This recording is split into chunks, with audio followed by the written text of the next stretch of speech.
きしめた心のコスモ熱く燃やせ奇跡を起こせ。 On se retrouve pour une vidéo autour des comics. Alors j'ai eu pas mal de lectures, donc j'aimerais faire un retour. On va commencer avec le Tom King sur Wonder Woman hors la loi, donc tome 1 et tome 2 qui sont sortis. Le premier tome jouissait d'une très bonne réputation, ce qui m'a incité à l'achat, alors que le deuxième tome, beaucoup moins. Voilà, alors je vais vous expliquer. Donc l'histoire, c'est l'histoire, on retrouve donc les enfants de Superman, de Wonder Woman et de Batman, qui vont passer une épreuve, et on va raconter un petit peu un événement qui s'est passé à l'époque de Wonder Woman.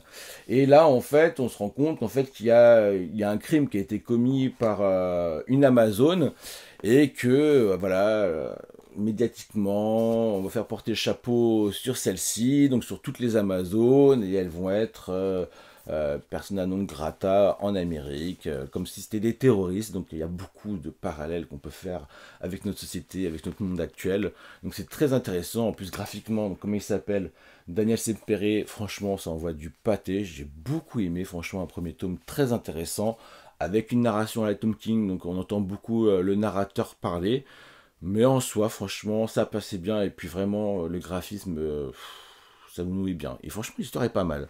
Alors, le tome 2, j'ai entendu beaucoup de choses moins bonnes dessus. Dommage, je l'avais déjà acheté quand j'ai entendu ça. Eh bien, j'ai été moins déçu que la plupart. Alors oui, il y a un premier chapitre un peu bonus qui se situe un peu avant, un peu au milieu des histoires. Elle a un peu rien à foutre là, surtout qu'elle n'est pas super bien dessinée. On ne retrouve pas Daniel Sampere sur cette histoire. Ça me fait rappeler un petit peu Tom King avec Batman dans son Batman Rebirth, lorsque Superman et Batman vont avec leurs copines, avec leurs futurs mariés, faire des emplettes. Bah voilà, c'est pareil. Ils vont faire des emplettes là sur une station spatiale. Wonder Woman et Superman pour faire un cadeau à Batman. C'est OSEF, on n'en a rien à foutre. Ensuite, on revient sur le run d'origine. Avec Daniel Sampere au dessin, et là franchement, bon, on est gâté niveau dessin comme je vous l'ai dit plus tôt. Par contre, on est dans une phase de transition dans ce tome 2. Alors c'est pas que c'est nul, hein, contrairement à ce que beaucoup de monde a dit. Moi je trouve c'est juste que voilà, en fait, elle subit de la torture, elle se fait, voilà, elle subit une torture psychique, ce qui fait qu'on nous la montre, donc on voit ses équilibrations mentales, tout ça. Donc c'est un peu long, c'est vrai, peut-être nécessaire, peut-être qu'on aurait pu en faire un petit peu moins là-dessus, mais voilà, c'est pas naze. En tout cas, moi je le prends comme un tome de transition, et évidemment j'en attends beaucoup du tome 3, parce qu'il faut quand même relever le niveau et faire en sorte qu'on retrouve le plaisir qu'on a eu, le plaisir fugace qu'on a eu avec le tome 1. J'ai lu également Le Pingouin tome 1, j'ai pas encore lu le tome 2 qui marque la fin de la série. Donc pourquoi je me suis dirigé vers Le Pingouin? Parce que comme tout le monde, j'ai regardé la série télé et j'ai adoré. D'ailleurs je me suis même refait le film The Batman pour me remettre dans le bain après. Voilà, encore un dessin que j'aime beaucoup. Donc on retrouve Tom King et Chip Zdarsky, et au dessin Raphaël de la Torre et Belen Ortega. Alors pareil, on a un début de récit qui diffère graphiquement avec le reste du récit, avec Catwoman, et on nous remontre un petit peu donc un pingouin retraité. Franchement, je trouve ça un peu osef aussi. Je trouve ça plus intéressant, la partie principale, je la trouve même mieux dessinée, plus dangereuse. Voilà, ça fait plaisir de voir un pingouin dangereux. Par contre, un peu alambiqué, il faut le reconnaître, tout ça pour ça. Bon, en tout cas, j'ai passé un bon moment quand même. Voilà, je pense qu'ils auraient pu faire, Tom King aurait pu faire plus simple. Après, c'est son style. En tout cas, j'ai quand même passé un bon moment, et j'ai envie de lire le tome 2 en espérant avoir une belle conclusion. Voilà. Dans les indies que je m'étais acheté, donc j'ai pris à 10 € le New Burn fut un temps, et je m'étais pris également le tome 2, sachant qu'on avait la série complète. Donc inutile d'attendre une version grand format collector. Ces deux-là se suffiront très bien à eux-mêmes. Alors, qu'est-ce que j'ai pensé des New Burn? Eh bien, j'ai particulièrement apprécié. C'est l'histoire, en fait, d'un mec qui est là pour résoudre tous les problèmes de la mafia, grosso modo. Par contre, il joue un jeu très dangereux, Et donc on voit comment il se démerde, la classe qu'il a, voilà, la terreur qu'il inspire à tout le monde, ceux qui veulent quand même le faire chuter, parce qu'il a quand même beaucoup de pouvoir, trop de pouvoir pour un seul homme. Donc franchement, c'est voilà, c'est stylé, j'ai bien aimé les dessins, je sais pas si je peux, au pire, je peux vous montrer quelque chose pour que vous voyez, ça, voilà, ça fait un truc comme ça, c'est... Alors, l'histoire, ça raconte quoi, en fait? En fait, il engage une nénette dont on pense qu'il va se servir d'elle pour qu'il reprenne ses activités, quoi. Donc en clair, on voit un mec qui veut partir à la retraite et qui forme quelqu'un. Voilà, à voir s'il va se faire trahir, s'il va trahir, c'est super intéressant. Moi j'ai passé un très bon moment, c'est 2 tomes, donc un à 10 euros et l'autre à 18 je crois. Vous passez un très bon moment là-dessus et voilà, donc c'est Chibzdarsky et Jacob Phillips au dessin. Alors il y a Black Hammer, pareil. Bon, je m'étais acheté finalement toute la collection à 10 euros en espérant quand même les avoir en grand format. C'est parfaitement, c'est tout à fait ça. Black Hammer, c'est exactement le genre de titre que j'aimerais retrouver en grand format intégral. D'autant plus que il y a un premier cycle qui est sorti et il y a 4 tomes qui sont, me semble-t-il, pas facilement trouvables et qu'en plus les autres cycles ne sont pas disponibles en français. Donc il faut en plus les trouver en VO, tout ça. Assez compliqué. D'autant plus que j'ai passé un très bon moment avec ce tome 1. On suit des héros un peu déchus qui sont enfermés dans une ville dont ils ne peuvent pas sortir. Donc ils vieillissent ensemble et puis voilà, il y a beaucoup de... Voilà, c'est des héros assez atypiques, donc tu as une jeune fille, enfin, tu as une femme de 50 ans qui est enfermée dans un corps de jeune fille, tu as une espèce d'extraterrestre, enfin voilà, ça reprend un peu des personnages, des héros qu'on connaît un peu déjà. Moi j'aime beaucoup le style graphique, donc j'aime beaucoup aussi tout ce qui concerne la psychologie des personnages. Je trouve que c'est assez intéressant dans ce petit bourg. Voilà, ils ont l'air gentils, ils sont méchants, c'est pas un petit peu gay. Voilà, c'est très intéressant. Donc, je ne peux que vous conseiller cette lecture. Le seul problème, c'est est-ce qu'on aura l'occasion de lire la suite? Parce que bon, il se retrouve un petit peu celui-là. Voilà, c'est 10 euros, c'est pour tester. En tout cas, ça met l'eau à la bouche. Donc, l'auteur, c'est Jeff Lemire et les dessins, c'est Dan Armstrong et peut-être Dave Stewart. Alors, je sais pas s'il y a que les dessins et la colorisation. Je vous laisse découvrir ça, en tout cas, vous les avez dans tous les points de vente. Ça reste très longtemps ces offres, c'est sympa pour des offres limitées.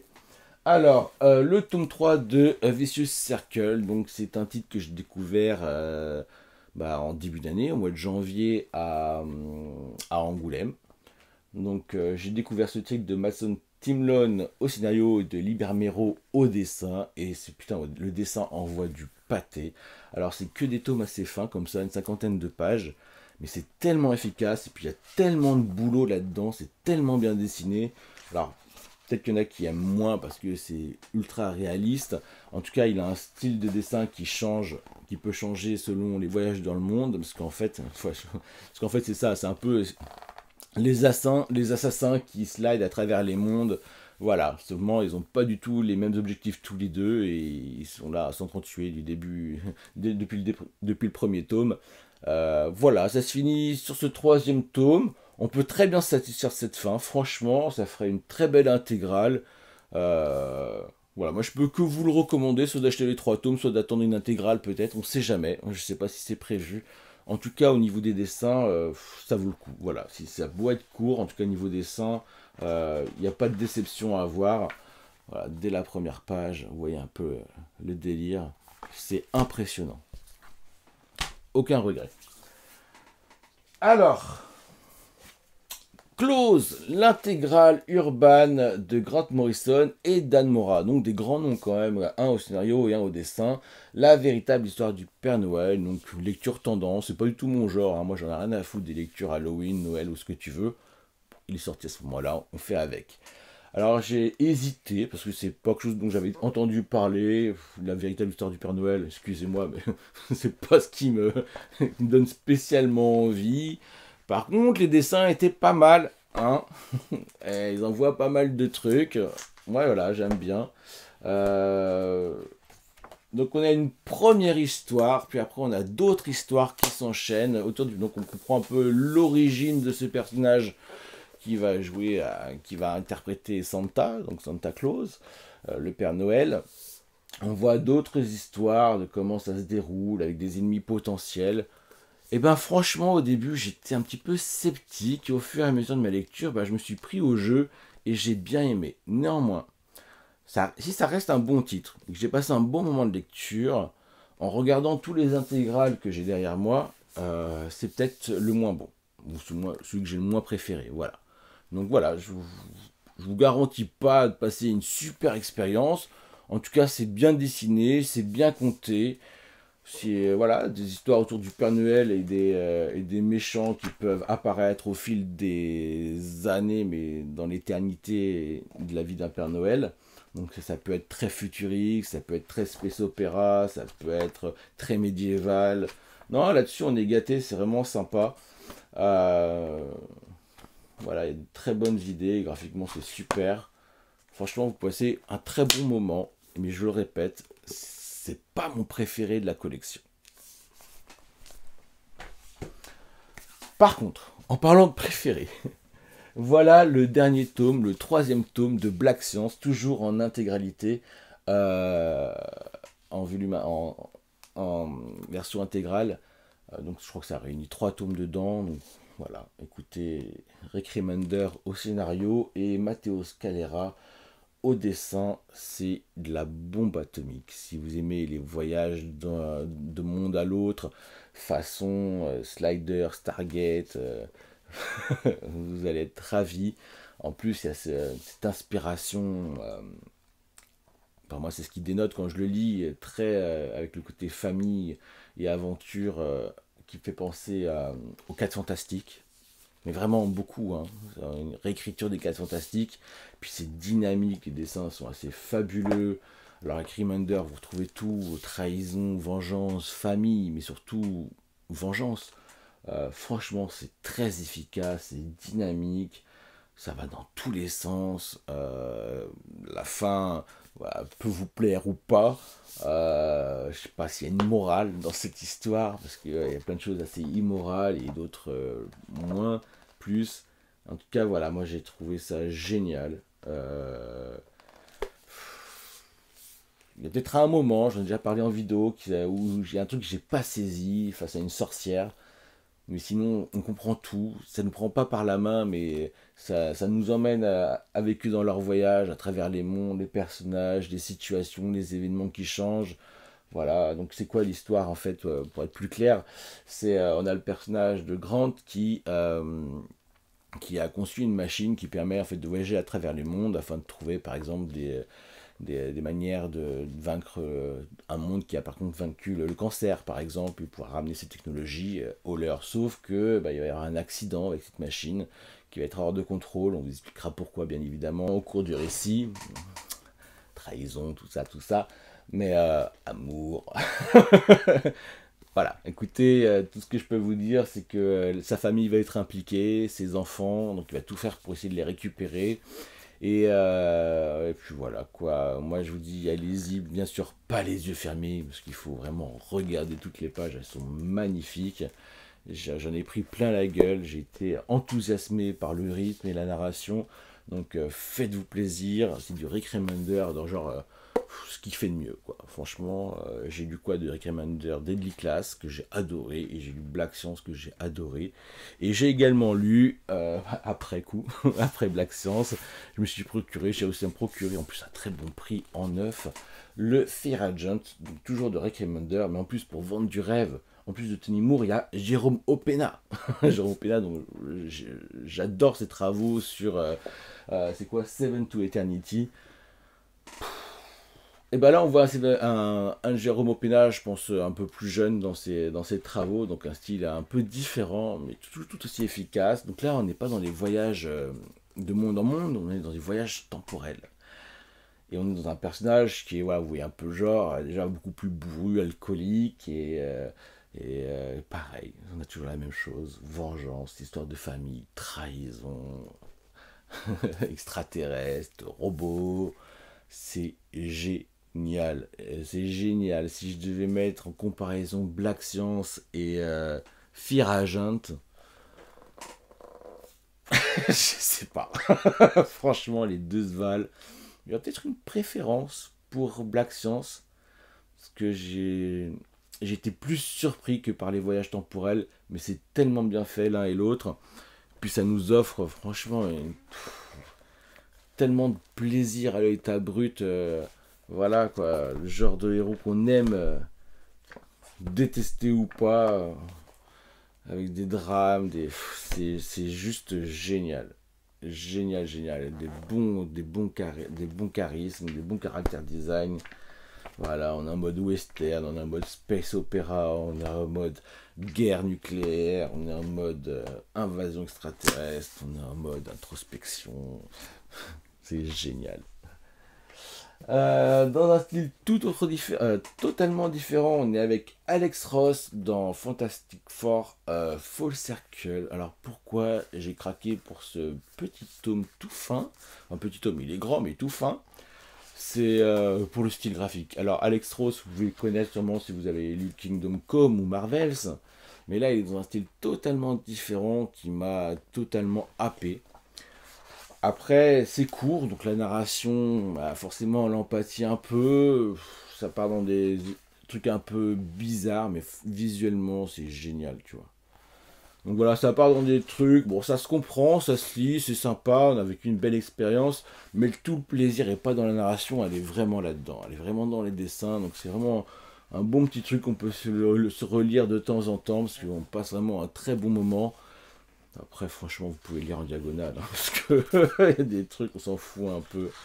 Mais voilà, si vous voulez vous faire plaisir, moi j'ai passé un très beau moment là-dessus, je ne me rappelle plus du prix. C'est pas si cher, mais en tout cas, c'est un bel petit objet qui me permet de me familiariser toujours plus avec les Fantastic Four.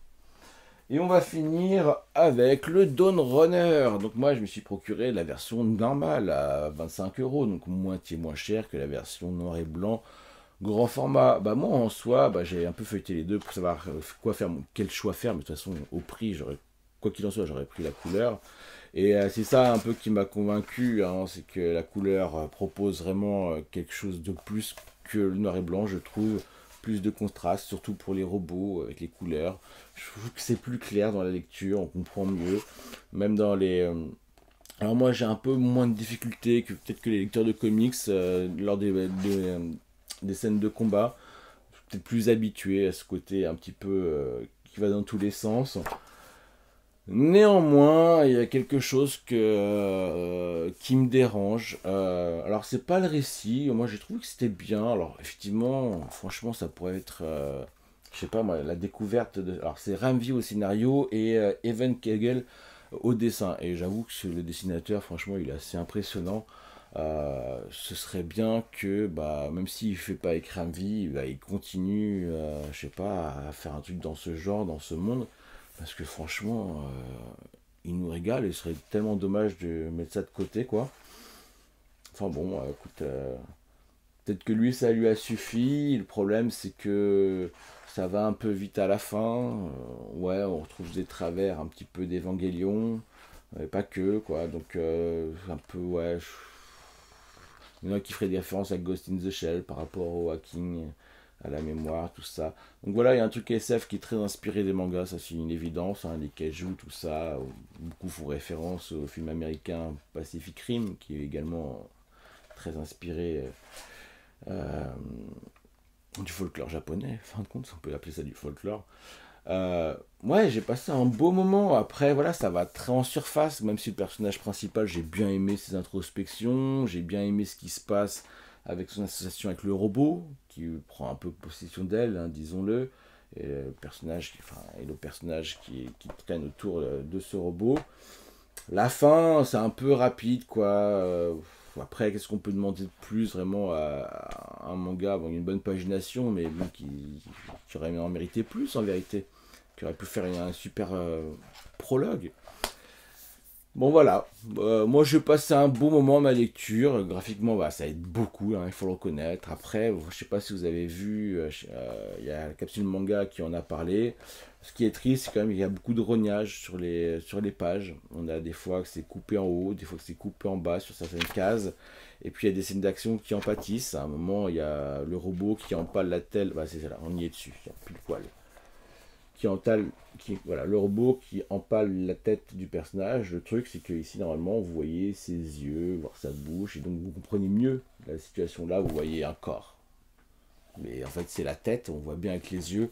Donc ça envoie quelque chose, ça retire quelque chose, savoir qu'on nous coupe la planche. Il y a d'autres phases aussi comme ça, où il y a des petites cases vers le bas, où bah, ça enlève de la profondeur, vu qu'on a coupé un petit peu, genre on a zoomé un petit peu certaines cases. C'est un peu dommage. Bah, si on ne voit pas la VO, on ne le sait pas. Mais lorsqu'on voit ce que nous a proposé la capsule manga, qui nous montre la VO, qui nous montre la version française, on dit que c'est quand même beaucoup plus intéressant ce que propose la VO.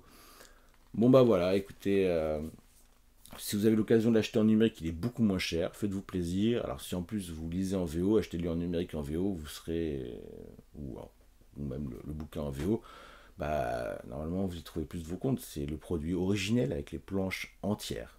Donc voilà, donc c'est mon petit... Voilà, c'est ce qui m'a un peu glacé le sang par rapport à mon expérience avec Dawn Runner après coup. Sinon j'ai passé un beau moment. Voilà pour ce qui est de mes retours lecture comics. Et on se retrouve prochainement peut-être pour un retour manga. Sur ce, à bientôt.